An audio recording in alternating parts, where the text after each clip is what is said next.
ఇక సాక్షి తెలంగాణకు సంబంధించిన కొన్ని హెడ్లైన్స్ అనేది చూద్దాం. ఇక నైట్ పెట్రోలింగ్ ఉండాలి, కోల్కతా ఘటన నేపథ్యం కేంద్రం వైద్య సిబ్బంది భద్రత కోసం ఆసుపత్రుల్లో అమలు చేయాల్సిన మార్గదర్శకాలను విడుదల చేసింది కేంద్ర ప్రభుత్వం. ఇక ఆవేదన చెల్లించిపోయా, కోల్కతా జూనియర్ డాక్టర్ అత్యాచారంపై హత్య ఘటన తన తీవ్ర ఆవేదన గురి చేసిందని రాష్ట్రపతి పేర్కొన్నారు. ఇక వెస్ట్ బ్యాంక్ పై ఇజ్రాయెల్ భీకర దాడి, ఇజ్రాయెల్ వెస్ట్ బ్యాంక్ పై విరుచుకుపడింది.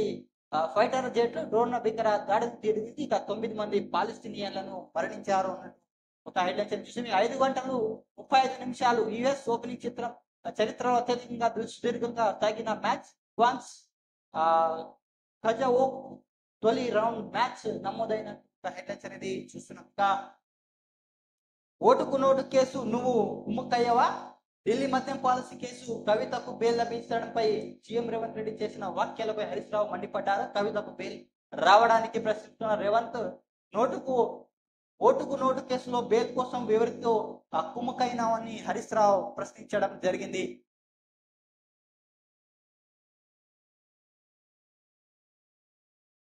ఇక అనుమతులు చెల్లవు, జాన్వాడ ఫామ్ హౌస్ కు సర్పంచ్ అనుమతులు ఉన్నాయన్న అంశంపై సీఎం రేవంత్ రెడ్డి 10 ఏళ్లుగా మంత్రిగా చేసిన కేటీఆర్ కు ఇది తెలియదా అన్నట్టు సీఎం రేవంత్ రెడ్డి ప్రశ్నించడం జరిగింది. ఇక ఎన్నికల అఫిడవిటీలో ఫామ్ హౌస్ లీజు వ్యవహారం వెల్లడించారా?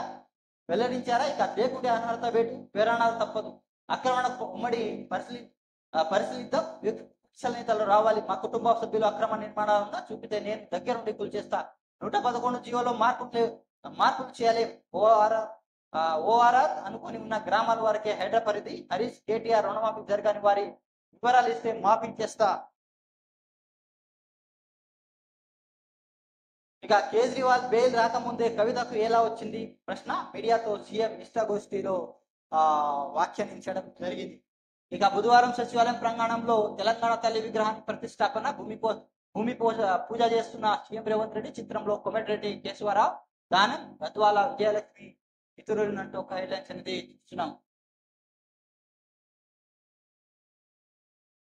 ఇక నాడు మీరు బీజేపీతో కుమ్మక్కయ్యారా, అందుకే నేషనల్ హెరాల్డ్ కేసులో సోనియా రాహుల్ కు బెయిల్ వచ్చిందా, కేటీఆర్ రాజకీయ ప్రయోజనాల కోసమే ప్రయోజనాల కోసమే కాంగ్రెస్ పనికి మాలిన ప్రచారం, తెలంగాణ అక్కర్లను రాని రాళ్లు బొమ్మలతో తొలగిస్తామన్న వ్యాఖ్య. ఇక డిసెంబర్ 9న తెలంగాణ తల్లి విగ్రహావిష్కరణ, మిలియన్ మార్చ్ తరహా లక్షల మంది తెలంగాణ బిడ్డల సమక్షంలో వేడుక, సీఎం రేవంత్ రెడ్డి 10 ఏళ్ల అధికారంలో ఉన్న గత పాలకులు తెలంగాణ తల్లి గుర్తు రాలేదని విమర్శ, సచివాలయంలో విగ్రహ ఏర్పాటుకు పూజ చేసిన ముఖ్యమంత్రి రేవంత్ రెడ్డి. ఇక బీజేపీ కుమ్ముకై అందుకే ఎమ్మెల్సీ కవితకు బెయిల్ వచ్చినట్టు నేషనల్ హెరాల్డ్ కేసులో 2015 డిసెంబర్ సోనియా గాంధీ, రాహుల్ గాంధీలకు కూడా ఇలాగే వచ్చిందా అని బీఆర్ఎస్ వర్కింగ్ ప్రెసిడెంట్ కేసీఆర్ వ్యాఖ్యని ఉద్ఘాటించారు. ఇక కవితను హత్తుకొని భావత్వానికి గురైన శోభమ్మ, అంతకుముందు విమానాశ్రయం వద్ద పార్టీ శ్రేణులు ఘన స్వాగతం, కేటీఆర్ భర్త కుమారుడితో కలిసి హైదరాబాద్ కు భారీ ర్యాలీతో బంజారాహిల్స్ నివాసానికి పయనం. హారతి పట్టిన తల్లి శోభమ్మ, వదిన శైలమ్మ నేడు ఎర్రపల్లి నివాసంలో కేసీఆర్ కవిత భేటీ అన్నట్టు హెడ్లైన్స్ అనేది చూస్తున్నాం. ఇక మద్యం పాలసీ, ఢిల్లీ మద్యం పాలసీ కేసులో బెయిల్ పై జైలు నుంచి విడుదలైన బీఆర్ఎస్ ఎమ్మెల్సీ కల్వకుంట్ల కవిత బుధవారం హైదరాబాద్ చేరుకున్నారు. మధ్యాహ్నం ఢిల్లీ సోదరుడు party working president KT Rama Rao, భర్త అనిల్ కుమార్తో పాటు పార్టీ మిగతా నేతలతో కలిసి విమానంలోకి హైదరాబాద్ కు బయలుదేరారు. కవిత సాయంత్రం 5:30 హైదరాబాద్ శంషాబాద్ విమానాశ్రయంలో దిగారు. ఎయిర్పోర్ట్ వద్ద కవిత బీఆర్ఎస్ శ్రేణులు భారీ స్వాగతం పలికారు. సీఎం అంటూ కార్యకర్తలు నిందాలు చేశారు. అనంతరం విమానాశ్రయం నుంచి భారీ ర్యాలీగా బయలుదేరి కవిత సాయంత్రం 7 గంటలకు బంజారాహిల్స్ లో తన నివాసానికి చేరుకున్నారు. అమ్మకు పాదాభివందనం, సోదరుడికి రాఖీ. కవిత రాకకు మునిపే ఆమె నివాసానికి కేసీఆర్ ఇస్తామని, శుభమ్మ కేటీఆర్ ఇస్తామని శైలమ ఇతర కుటుంబ సభ్యులు చేరుకున్నారు. కవితను కలిసేందుకు నేతలు కార్యకర్తలు భారీ ఎత్తున తరలి రావడంతో సందడికి నెలకొంది. డప్పు వాయిద్యాలు, గిరిజన నృత్యాలు నడుమ ఇంటికి చేరుకున్న కవిత, శోభమ్మ, శైలమ పాటు ఇతర కుటుంబ సభ్యులు ఉమ్మడి దిష్టి తీసి హారతి పట్టారు. తల్లి వదనాను కవి ఆత్మీయ ఆలింగనం చేసుకొని శోభమ్మకు పాదాభిమానం చేశారు అన్నట్టు ఒక హెడ్లైన్స్ అనేది చూస్తాం. ఇక 2DAలకు త్వరలో మోక్షం, రాష్ట్ర ప్రభుత్వం ఉద్యోగాల కరువు భత్యం బాకీ త్వరలో చెల్లించుతున్నారు. పెండింగ్ లో ఉన్న 4 రోజుల్లో బాకీ రెండింటికి వీలైనంత త్వరగా మంజూరు చేయాలంటూ ముఖ్యమంత్రి రేవంత్ రెడ్డి ఆర్థిక శాఖ అధికారులకు ఆదేశాలు ఇవ్వడం జరిగింది.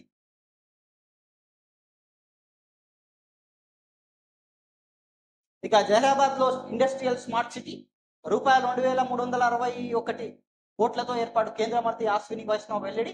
2 దశల్లో దాదాపు 12,500 ఎకరాల విస్తరణ నిర్మాణం.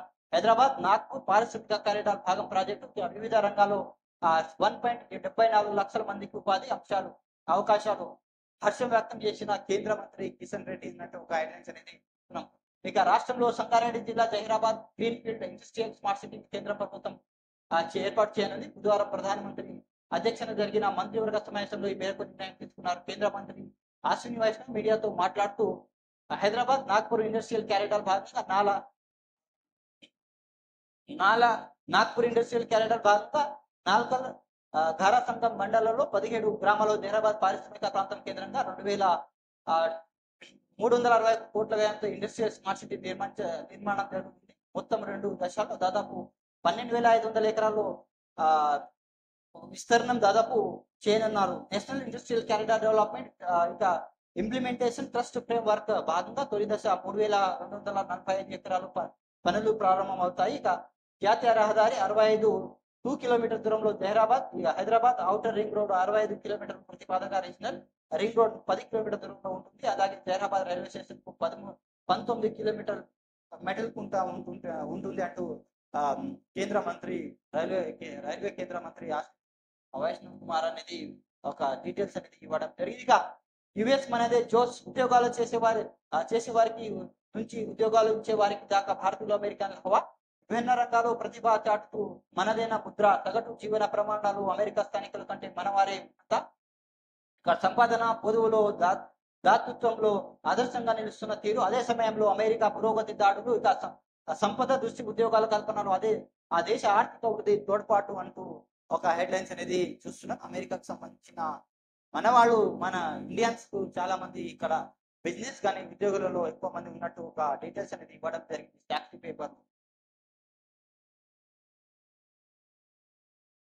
ఇక నేను ఇస్తున్న వివరాలని వాస్తవమే, ఏ తప్పు గుర్తించిన రుణమాఫీ మొత్తాన్ని రికవరీ చేసుకోవచ్చు. రుణమాఫీ కాని రైతుల నుంచి అఫిడవిట్ స్వీకరిస్తున్న ప్రభుత్వం. కుటుంబ సభ్యుల వివరాలు సేకరణపై మార్గదర్శకాలు జారీ. గ్రామాల్లో ప్రారంభమైన సర్వే కొనసాగుతున్న గందరగోళం అన్నట్టు ఒక హెడ్లైన్స్ అనేది చూస్తున్నాం. ఇక కుటుంబ సభ్యులు వివరణ కోసం మేము ఇస్తున్న నా కుటుంబ సభ్యుల వివరణ వాస్తవం సరైన రుణమాఫీ పొందడానికి తప్పుడు సమాచారం ఇచ్చినట్లు గుర్తించినట్లయితే మోసపూరితంగా పంట రుణాన్ని పొందినట్లు లేదా పంట రుణమే అర్హత లేదని నిర్ధారణ అయిన పొందిన రుణమాఫీ మొత్తాన్ని తిరిగి ప్రభుత్వానికి చెల్లించడానికి నిర్ధరిస్తున్నారు. మొత్తం రికవరీ చేయడానికి చట్ట ప్రకారం వ్యవసాయ శాఖ సంస్థలకు వారికి అధికారం ఉంటుంది. ఇది 2 లక్షల వరకు రుణమాఫీ కానీ రైతులు రుణమాఫీ కోసం ఇవ్వాల్సిన అఫిడవిట్ కోరడంతో రుణమాఫీ 2024 బ్యాలెన్స్ ఉన్న రైతులు కుటుంబ సభ్యులకు మార్గదర్శకాలు వ్యవసాయ శాఖ జారీ చేసింది. రుణమాఫీ కానీ రైతులు గుర్తించాలని అధికారులు ఆదేశించింది. మార్గదర్శకాలకు రైతులు ఇవ్వాల్సిన అఫిడవిట్లను జత చేసిందంటూ ఒక హెడ్లైన్స్ అనేది చూస్తున్నాం.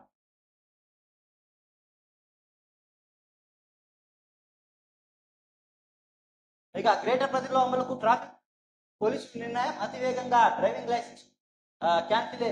రోడ్డు ప్రమాదాలు మరణాలు తగ్గించడమే లక్ష్యం. ఇప్పటి వరకు డ్రింక్ అండ్ డ్రైవ్ కేసులో చర్యలు అన్నట్టు ఒక హెడ్లైన్ చూస్తున్నాం. ఇక రాంగ్ సైడ్ వెళ్తే లైసెన్సే రద్దు.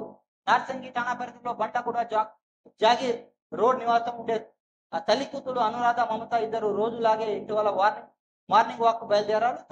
కబర్లు చెప్పుకుంటూ నడుస్తున్న వారిని అతివేగంగా తీసుకొచ్చిన ఓ కారు ఢీకొనడంతో అక్కడే మృతి చెందారు అన్నట్టు ఒక హెడ్లైన్స్ అనేది చూస్తాం. చందానగర్ లో మాల్లో పనిచేసే గొలుసు మళ్ళా రాజులు ఉద్యోగం పూర్తయ్యాక బైక్ మీద మియాపూర్ లోని ఇంటికి పయనమయ్యారు. ఇంటికి వెళ్ళగానే తొందరలో రాంగ్ సైడ్ కు ప్రయాణిస్తున్న ఎదురుగా వస్తున్న బస్సు ఢీకొట్టడంతో మృతి చెందారు అన్నట్టు ఒక హెడ్లైన్స్ అనేది చూస్తున్నాం. రాంగ్ సైడ్ కి వెళ్ళిన వాళ్ళు ఒకవేళ రాంగ్ సైడ్ వెళ్తున్నారంటే వాళ్ళ లైసెన్స్ కూడా క్యాన్సల్ అనేది చేస్తారంట. జాగ్రత్త ఉండండి, హెల్మెట్ పెట్టుకోండి, తగిన చర్యలు తీసుకోండి. బైక్ రైడ్ చేస్తున్నప్పుడు ఫోన్ లో మాట్లాడకండి. సో రాంగ్ రూట్ కూడా వెళ్ళకండి. ఒకవేళ మీరు రాంగ్ రూట్ పెడితే వాళ్ళ లైసెన్స్ కూడా క్యాన్సిల్ చేస్తారంట. ఇక హైదరాబాద్ పోలీసులు డ్రింక్ అండ్ డ్రైవ్ కూడా చేయకండి. చాలా మంది కార్లలో రాత్రి కూడా డ్రింక్ అండ్ డ్రైవ్ చేస్తుంటారు. సో దయచేసి వేరే వాళ్ళ ప్రాణాలకు ముప్పు కలగకుండా మీరు కూడా బాధ్యత తీసుకోవాల్సిన అవసరం అనేది ఉంది. మనందరికీ మన వల్ల వేరే వాళ్ళకి హాని కలగవద్దు, మన వల్ల వేరే వాళ్ళకి ఏదైతే ఒక శాపం కలగవద్దు అనేది చూసుకోండి. సో దయచేసి మీరు helmet wear helmet, safe drive చేయండి. ఇక ఇక బెంగాల్ బంద్ హింసాత్మకం, ర్యాలీలు, పోలీసులు ఘర్షణ, లాఠీలు బంద్ కు మిశ్రమ స్పందన అంటూ ఒక హెడ్లైన్స్ అనేది చూస్తుంది. ఇది ఫ్యాక్ట్ పేపర్ కి సంబంధించిన కొన్ని వార్త అనేది చూస్తుంది. Thanks for watching RM news. Please subscribe my channel, like, comment and share. Thank you so much.